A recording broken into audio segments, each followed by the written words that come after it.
अस्सलाम वालेकुम dear students, उम्मीद है आप सब ठीक होंगे। आज हम स्टार्ट करेंगे एक्सरसाइज 2.5 का क्वेश्चन नंबर 3। क्वेश्चन नंबर 3 है multiply the following complex number. और क्वेश्चन नंबर 3 में आज हम पार्ट 3 सॉल्व करेंगे। सो पार्ट 3 है 5 - 3 आयोटा कामा 2 - 4 आयोटा। तो यहाँ पे सबसे पहले हम क्या करेंगे, सपोज करेंगे कि हमारे पास जो फर्स्ट कॉम्प्लेक्स नंबर है वो Z1 के बराबर है -3 आयोटा, एंड सेकंड जो है वो Z2 के बराबर है 2 - 4 आयोटा।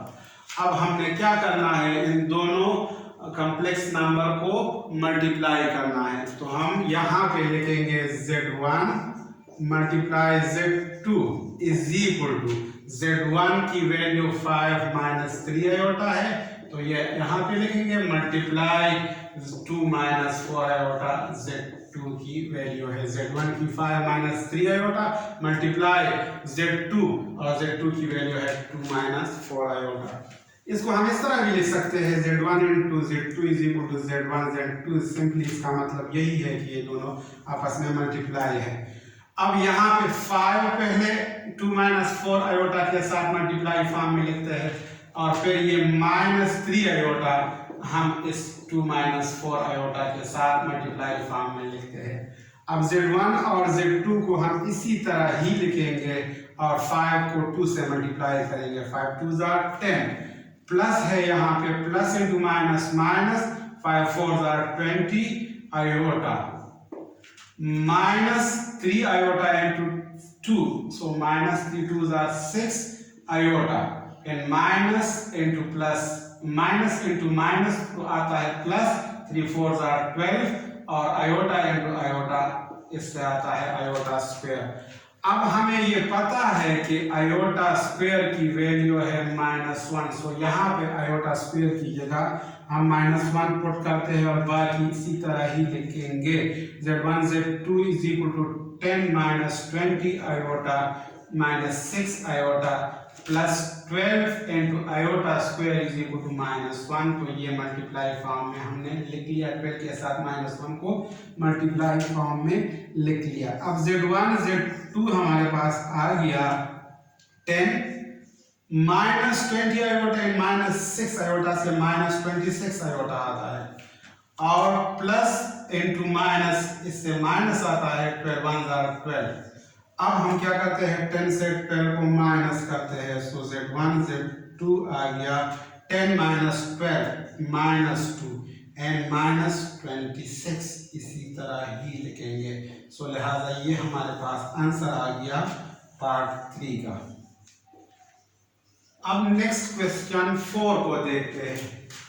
क्वेश्चन नंबर 4 है √2 + आयोटा कामा 1 - √2 आयोटा। अब इसको मल्टीप्लाई करना है, तो सॉल्यूशन में हम क्या करेंगे, सपोज करेंगे कि फर्स्ट जो कॉम्प्लेक्स नंबर है वो Z1 के बराबर है, Z1 से इसको हम डिनोट करते हैं, और दूसरा जो कॉम्प्लेक्स नंबर है वो Z2 है, 1 - √2 आयोटा। अब हम क्या करेंगे, दोनों को मल्टीप्लाई करते हैं, तो यहाँ पे हम लिखेंगे Z1 × Z2 is equal to √2 plus iota multiply 1 - √2 iota.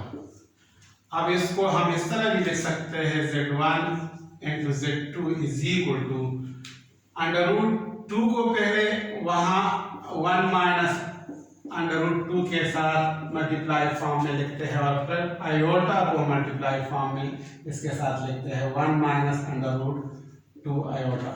अब हम Z1 और Z2 को इसी तरह ही लिख लेते हैं और √2 1 से मल्टीप्लाई करते हैं, सो √2 × 1 से √2 ही आता है। यहाँ पे प्लस है, ये माइनस है, so plus multiply minus minus, और √2 और √2 जब मल्टीप्लाई होंगे तो इससे 2 आएगा, और आयोटा हम इसी तरह ही लिखेंगे, plus iota into 1, so iota, and plus into minus minus iota into √2 iota, so √2 iota square इससे आएगा। अब इसको हम इसी तरह ही लिखेंगे, Z1 Z2 is equal to √2 minus 2 iota plus iota से आता है माइनस आयोटा और minus under root 2 iota square की जगह हम -1 की वैल्यू लिखेंगे, इसलिए कि हमें पता है कि आयोटा स्क्वायर की वैल्यू -1 है, तो यहाँ पे ये -1 हमने आयोटा स्क्वायर की जगह पुट कर लिया। अब हम इसको इस तरह भी लिख सकते हैं z1 z2 is equal to under root 2 minus iota minus bracket minus minus multiply minus plus under root 2 into 1 under root 2 ही आता है। अब अंडर रूट 2 और अंडर रूट 2 को अगर हम प्लस कर ले तो इससे क्या आता है, इससे आता है 2 अंडर रूट 2 माइनस आयोटा। तो ये आंसर आ गया इस पार्ट 4 का।